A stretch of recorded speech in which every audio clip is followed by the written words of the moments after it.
Hello, it's Lou Collins. Today I've got another template video for you. So this one is the arrow fold card template. Now we have done this one before on Craft World, but this is a different take on it. So using a similar template and getting a different look. Now what I'm going to be using is my new Textures Wildflowers collection. This has got some beautiful large butterflies in it. So I'd like to put one of these on the front of this template here. I'm going to stamp it and cut it out. And then I've also got some lovely words as well, and the papers I'm going to be using for the butterfly too. So for the base of this, I'm going to be using white cardstock, just plain white cardstock, because I really want that butterfly to pop. I want the colours to really show up. So by using white cardstock as well, it's very easy for you to see which folds I'm making. So print your template off, and you can do it like this. You can just use your repositionable spray glue or something similar just to hold your template onto your cardstock. Or if you prefer not to print them off, you just want to follow the lines, you can have a go at creating your own template instead using the download that's on Craft World.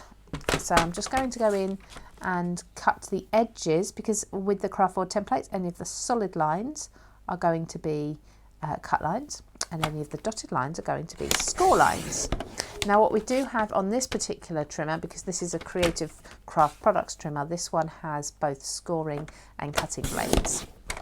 So I can do, for my template, I can do all the lines with just one tool, but you may want to use, instead of this, if you don't have this, if you have a trimmer that doesn't have a scoring blade, you may want to use something like a scoreboard to get those dotted lines instead. So I've just taken away the pieces from around the edge, because this is a nice solid, it's about a 300 GSM cardstock, so I'm going to save these pieces. That's great for sentiment pieces and such. And then with my template still in place on the cardstock, I'm going to pop this back into my trimmer. I'm not going to be using the orange blade here. I'm going to be using this white one, and this is my scoring blade. At this stage, if you'd rather, pop this into your scoreboard instead to get these lines. So I'm going for my first line through there, and then I'm going to line up all of these kind of angled lines as well, one at a time, and run over these. And I always run over a couple of times because I need to go through both my template and of course through the cardstock underneath, which is actually quite thick. So there's a smaller one. Just get through that, and then repeat the exact same on the other side. There we go, so all my score lines are done. If you turn that over, not sure if you can see in this light, but I can see I've got all of my score lines in there in the right place. So I'm happy with those.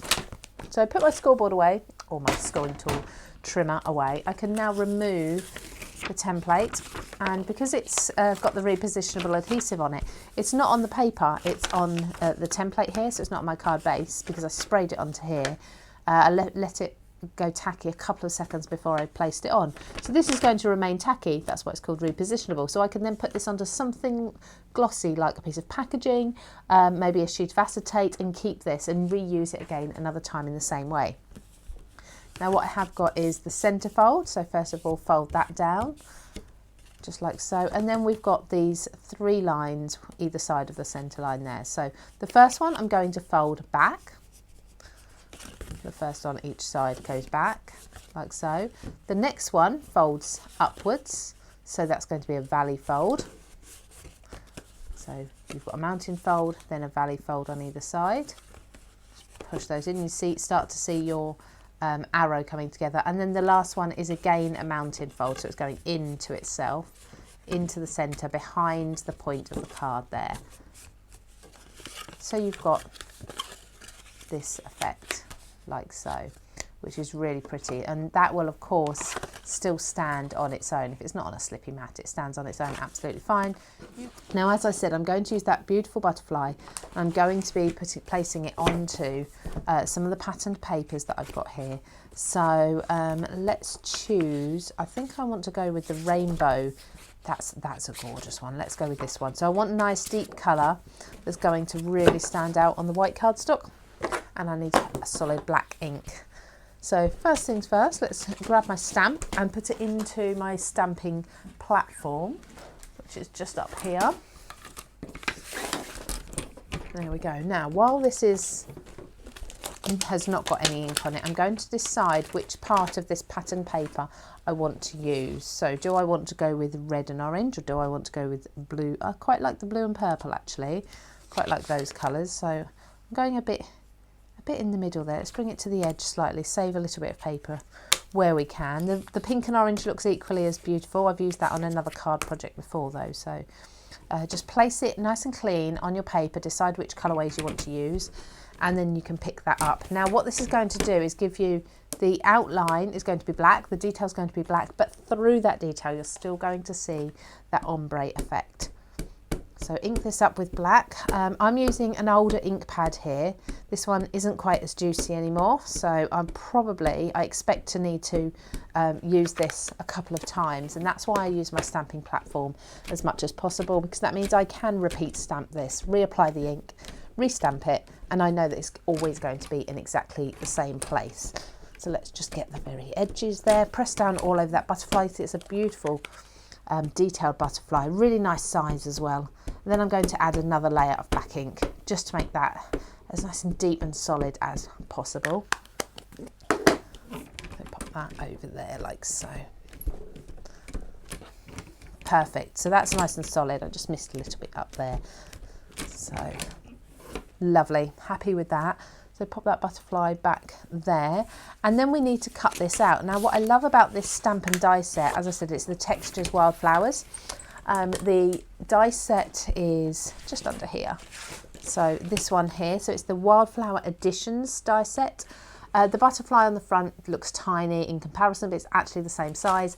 And it also doesn't give you a really big outline either. In fact, it doesn't give you any outline at all if you line it up just so. So you're going to need some low tack tape with this just to be able to hold it steady.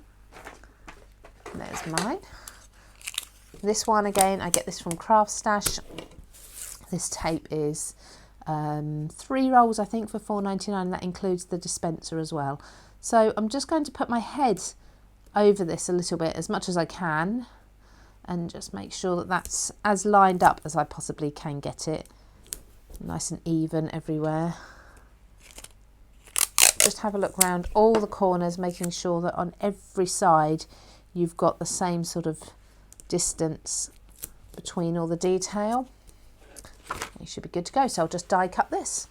Now when I remove the butterfly from the die, I'm just going to be really careful not to allow that tape to peel anything off. And as you see there, we've got that lovely ombre effect through the centre, going from blue to the pink and purples.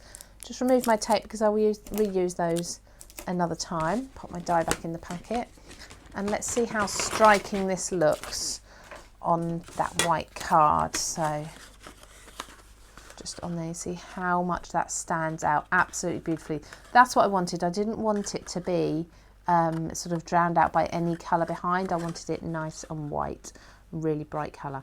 So then before I stick this down, I need to think about my sentiment. Now I have bought in, I really love these sentiments. So I've got here Birthday Love, which is a nice slim one. They're all a really good size.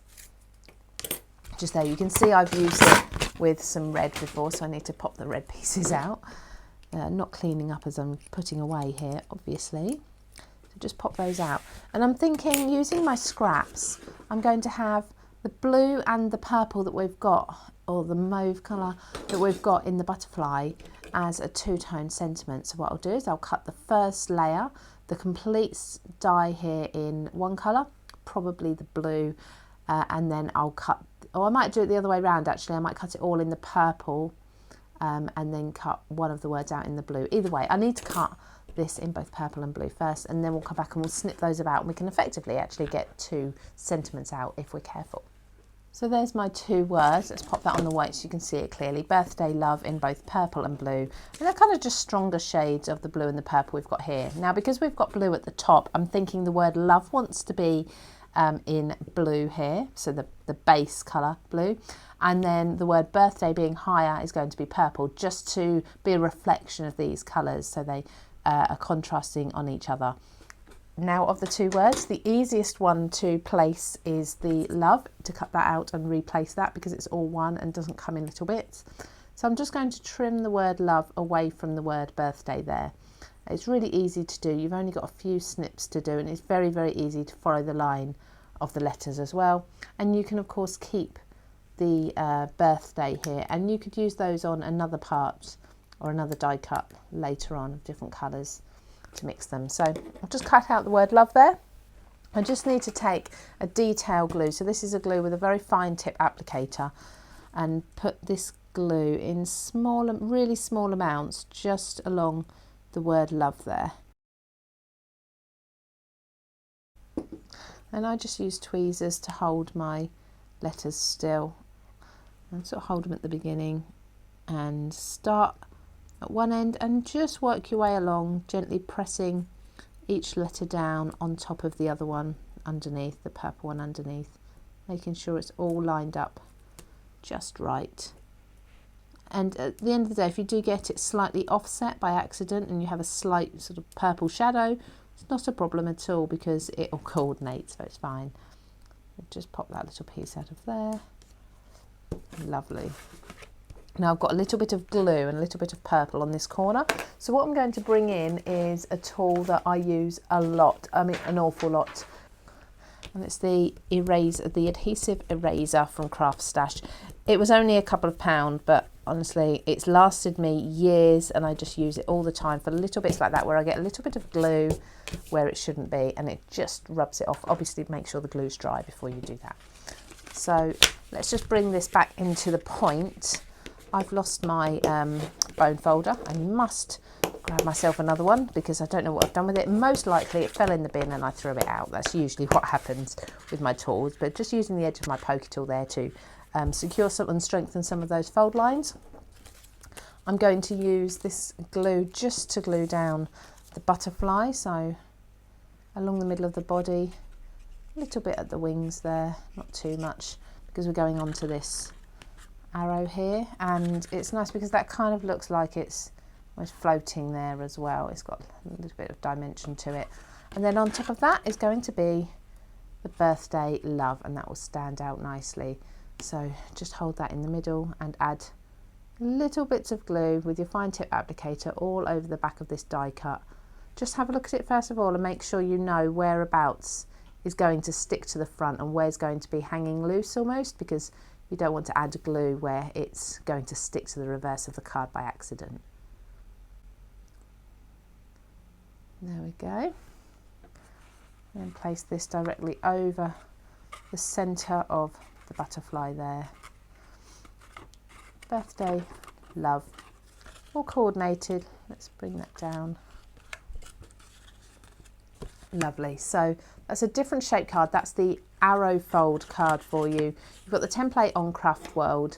You can see this in just a moment, the photo of this. You'll be able to see that, hopefully that fold a little bit easier like so, but it's really, really pretty, very different, and I'd love to see your take on it in the inspiration gallery on Craft World.